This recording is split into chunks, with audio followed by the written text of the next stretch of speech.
LQ9 pepped up to about 500 horsepower. And this thing should be a monster of a daily driver.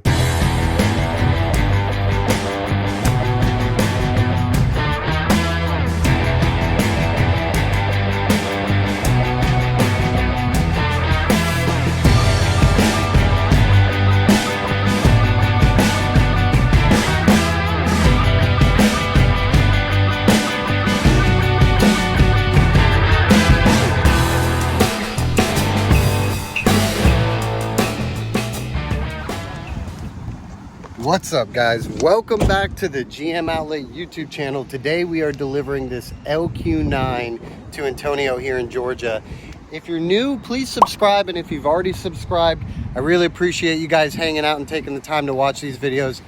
I enjoy making them, so I'm going to keep putting them out. But let's not waste any time today. We're going to get this over to Antonio for his '89 Camaro, and I really want to check this thing out in person. I'm really excited to see it. I've only seen photos of it, so let's get to it.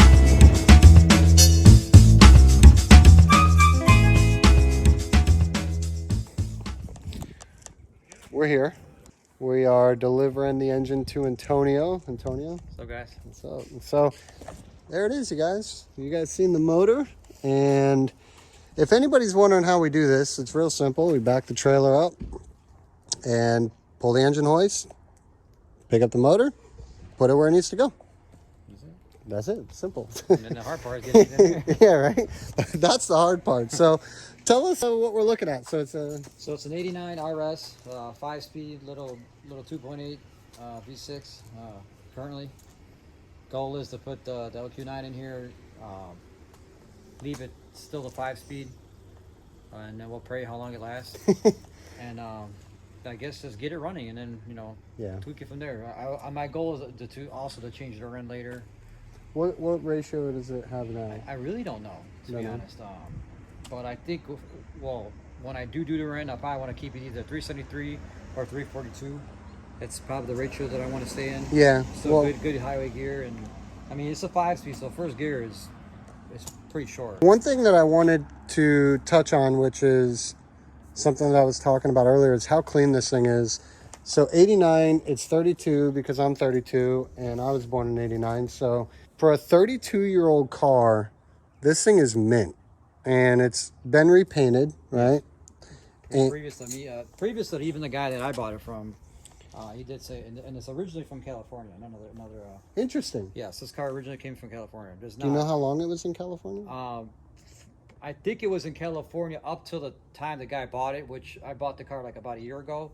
So I would say probably 2 years ago prior, and it's been in California the whole time. Well, it's definitely held up great. You popped the hood for me, and I was looking around while you were talking over there, and I noticed the suspension has been changed out, at least the coilovers. I did start doing some suspension. I put the new the strut towers on here. I believe it or not, it's got subframe connectors already on it. I have Interesting. Okay. I have a torque arm, UMI torque arm. I just put, believe it or not, I just put Viking coilover shocks in the rear. So this thing's pretty much ready to handle. Yes, I started doing those little things first just to get it more roadworthy because, right. I mean, like we said, 32-year-old car. I mean, this car, it would squeak and rattle like so bad when I got it. And so I just started changing stuff around. I put all the new lower control arms on it, paint hardbar on it. So most of the suspension in the rear is, let's say, new. Okay. The front, I haven't done anything yet because my goal is to swap out the K member. So I didn't want to just... The whole K member? The whole K member with arms and everything. Okay. That was my goal. Is there an aftermarket one or something? Yes, I'm going to either use... it's either going to be UMI or I'm going to probably use Spawn. Okay. I'm leaning more towards Spawn because, believe it or not, I do want to put a manual rack on here. Okay. To make it just simplicity and just a little bit more feeling when you're driving too. And it's lighter and less things to go wrong. To be honest, less moving parts. I street drove a manual rack car before, and I know how it is. And honestly, it's not as bad as everybody says. So tell us a little bit about your plans for the transmission. You said it's a 5-speed. You're going to utilize the factory 5-speed. Correct. What do you have to do to make that work with the LQ9? So apparently there's a company called Fabit. They do sell bell housing, and then I guess there's a clutch kit and everything that you can get through them, and it basically bolts right up. Drive shaft should fit because it's Right. going to utilize a factory mounting in the back. Right. So basically, once I get that, it should be pretty simple from there, and I can keep the speedo cable and everything simple. That's why I didn't want to just get too in depth with it. Yeah, just get it running, and then I could always, you know, change it over to auto later if this does grenade. I Because don't you're going to mind- get some haters about utilizing the factory 5-speed, but Well, you know, for 1,500, if I can get everything done and it runs and it lives for even 2 years or a year, yeah, I think I did well. definitely. Well, at that point, which me and you talked about before, you can utilize factory everything Right. with minor aftermarket components to make it work. And if a year or 2 years down the road it grenades, no big deal. Throw an auto in it, and Exactly. Because my you know. goal is to this car is to be a drag and drive.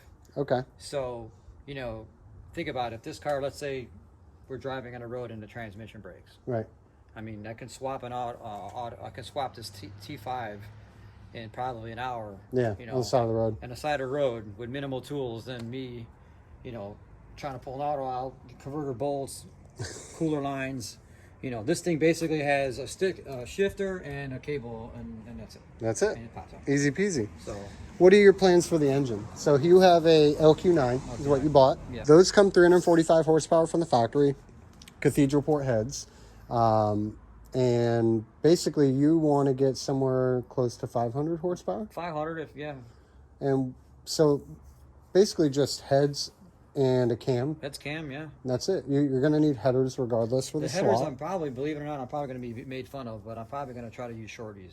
Yeah, no. Because I've had these, this is my third one, and long tubes on these are just, to me, in my opinion, not Well, they're really low, aren't yes, they? they roll low, and then where the transmission is across, remember, the way the ears are, they hang down low, so for it to transition around that, it's, I know there's kids out there like the Hooker Blackheart that have the flat, but I have what I have, and I'm just going to utilize what I have, and if I only, you know, if I lose a couple horsepower for being shorties, then so be it. No, whatever. I mean, what's the difference between, 15 horsepower when we're talking, anything over 400? That's And once not that again, big a deal. simplicity and Right. access of getting to stuff, because Drivability. because I want to make this car, like I said, drag and drive, and if it does ever break down in the middle of the road, I want to be able to get to stuff easily, and Well, I'm this looking is for high horsepower numbers, just reliability, and this is something that is a dream of mine to do. I really love. This is a third gen, right? Correct. Third gen. yeah.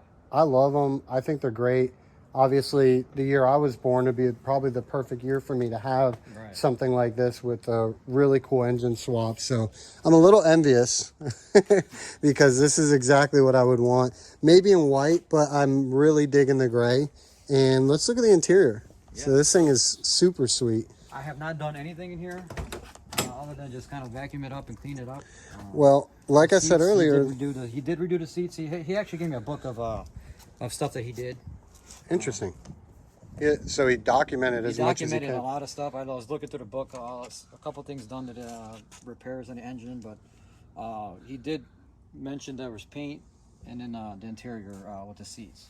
So, and you guys can't smell through the camera, but this thing smells really good on the inside. And I got into it. I didn't hear any creaks or anything or like it's 100%. I didn't see anything.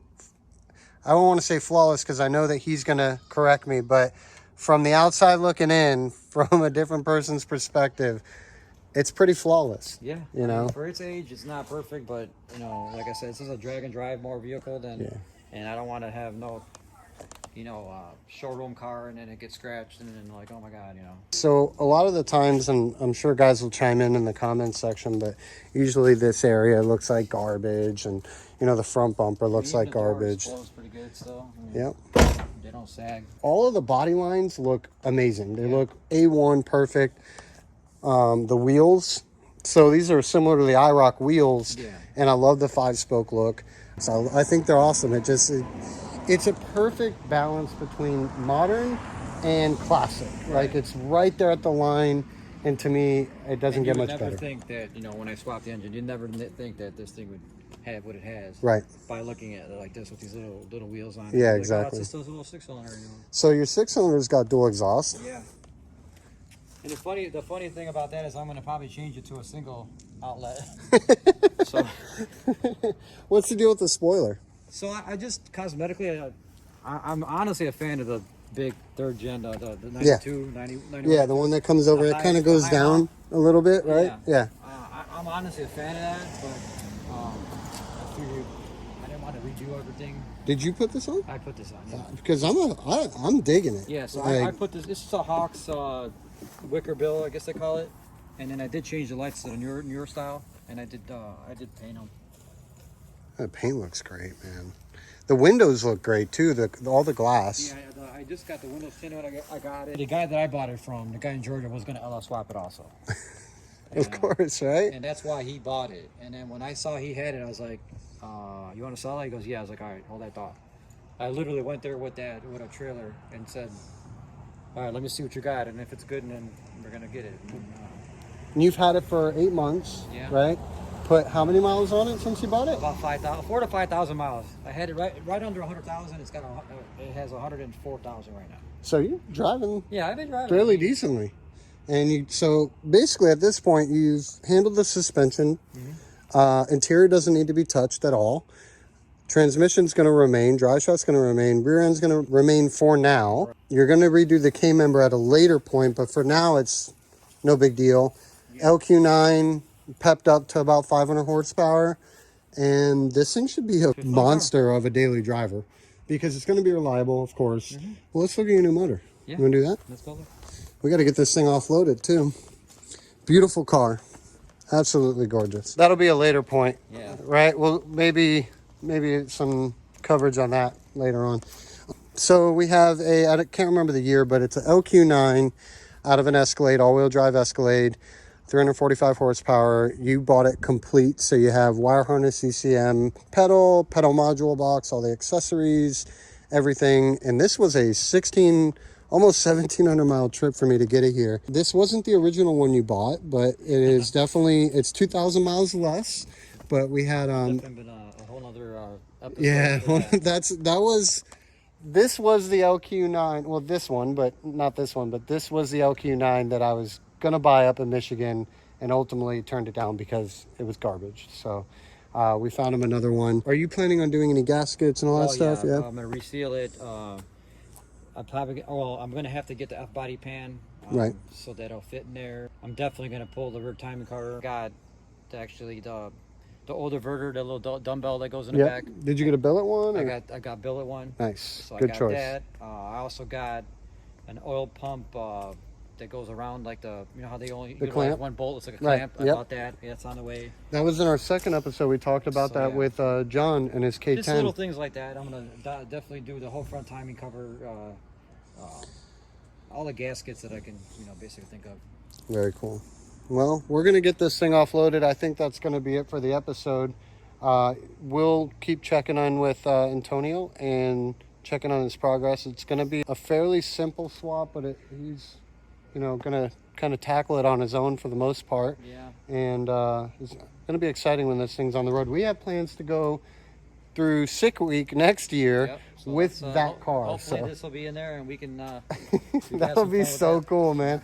I'll bring the Suburban along just in case anything happens. And but what is it? Just between Florida and Georgia? Yeah, basically they start in Bradenton and then they work their way up to South Georgia Motorsports and they go back down. Back to down. Bradenton, yeah. Right. So local to us, which is awesome, and Yeah. I love it. But it's getting dark, you guys. We're gonna get this thing offloaded. Thank you for hanging out with us. Really appreciate it. Please like, subscribe, share, and we'll see you on the next episode.